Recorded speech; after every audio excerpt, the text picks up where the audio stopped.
An all-star closer is linked to the Boston Red Sox. Some of our first free agent news after the World Series has ended. Is Carlos Estevez going to be a new Boston Red Sox?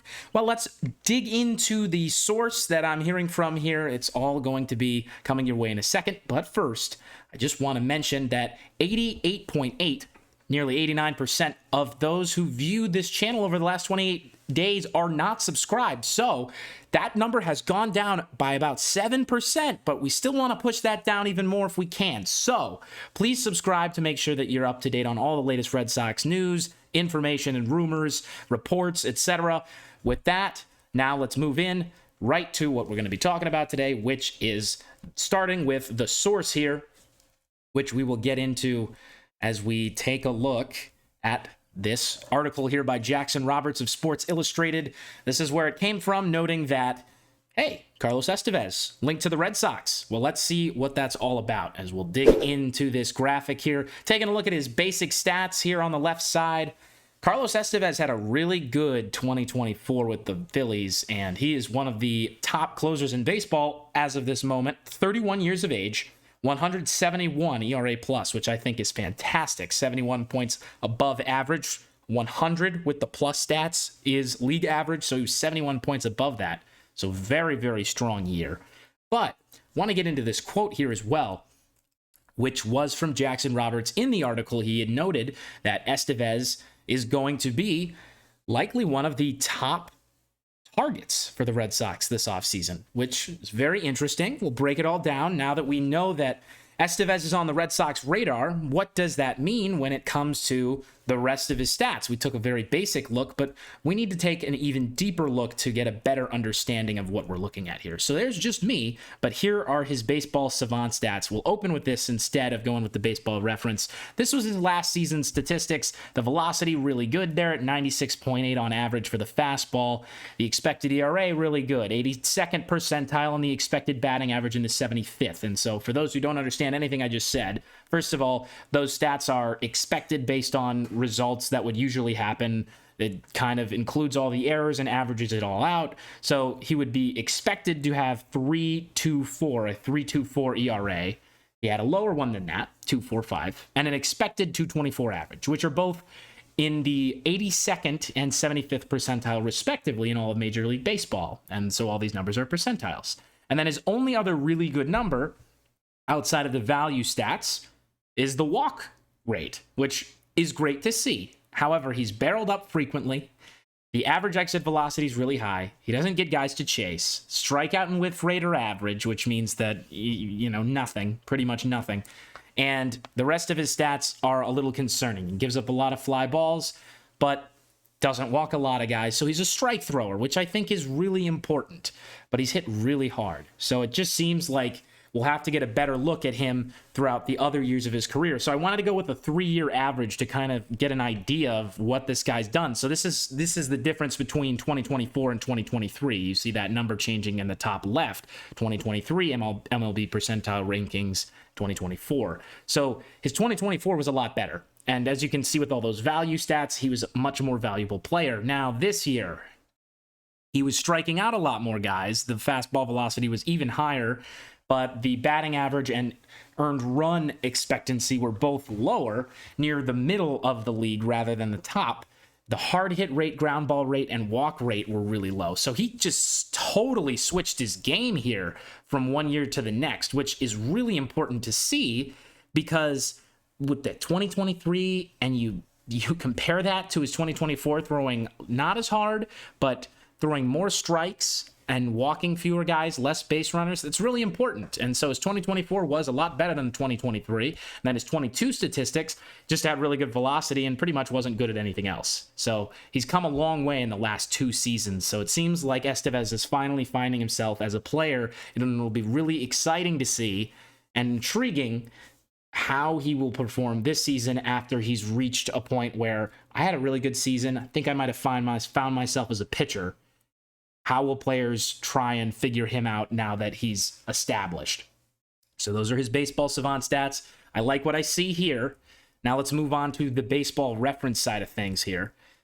So these are his stats throughout his entire 8-year career. Played with Colorado, the Angels, and then this past year, the Phillies, which he was traded for.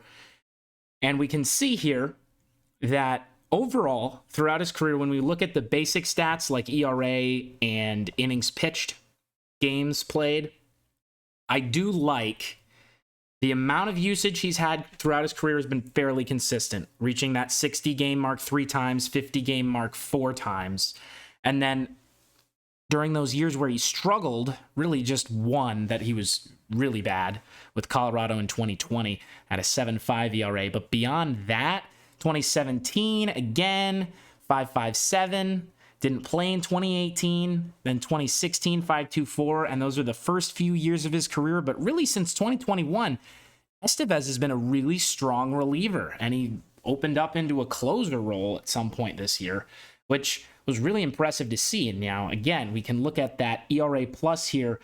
It's been really good pretty much throughout his career. I think he's, just 3 seasons under league average. Every other year, he's been above the league average. So this guy's an above league average pitcher, and I would go and say he's actually great. Over the last 2 years, we see that he has had an ERA plus over 115, and then in 2022, had one at 134. Now, this past year was his best of the entire season, of his entire career, at a 171. Which is just really impressive. So overall, based on all these stats, Estevez is a superb relief pitcher, and I think it'll remain to be seen this year whether he takes a step back. But even if he does take a step back, even the years where his numbers weren't great, it showed that his velocity was enough for him to keep that ERA down. So he's a really tough arm and a tough out.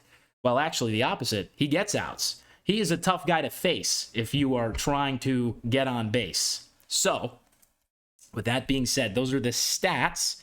And now I want to really dig into what I think about the potential that the Red Sox would bring in Estevez. So, Kenley Jansen and Chris Martin are our 2 premier back-end bullpen options. And they're both going to be unrestricted free agents, both in the twilight of their career, so we think, unless they both want to pitch into their mid-late 40s. Both of those guys are expected to leave because the Red Sox are not in the best position to contend right now with the roster they currently have. There are other contenders like the Dodgers, who both of these players have played for in the past and may decide to return to, or even the Braves, with both of those players playing there as well. So there are plenty of teams. Every team always needs to buy relief pitchers in free agency because relievers are inconsistent, or you have some young guys who really kick rear ends and then all of a sudden they fall off and people figure them out. You have guys who are consistent options, but they're highly paid, and then those guys usually stay around wherever they are. You can save a lot of money. Teams save a lot of money by spending less on their bullpen, using all of their analytics department that they can to bring in the best possible option for a year or 2, and then let those guys go and do it again. It's really how teams are able to fire a bunch of their money at their position players and their starting pitchers, who you really want to be a lot more reliable. So in this case, Carlos Estevez, I think, would be a fantastic replacement. Not only do the Red Sox get younger in the bullpen and potentially find their closer for the next few years, but I think that they also are able to save money instead of going after a really big-time arm in the bullpen. Now, with that being said, I think that starting pitching is where the Red Sox really need to focus the majority of their attention. But at the same time, I think during this season, when the Red Sox were pitching at their best and had one of the best starts in Major League history for pitching, their starters and bullpen were both on, and there were lots of arms that were young and had just come up to play their first big league baseball, and they were really blowing the doors off of the whole narrative that the Red Sox pitching stunk.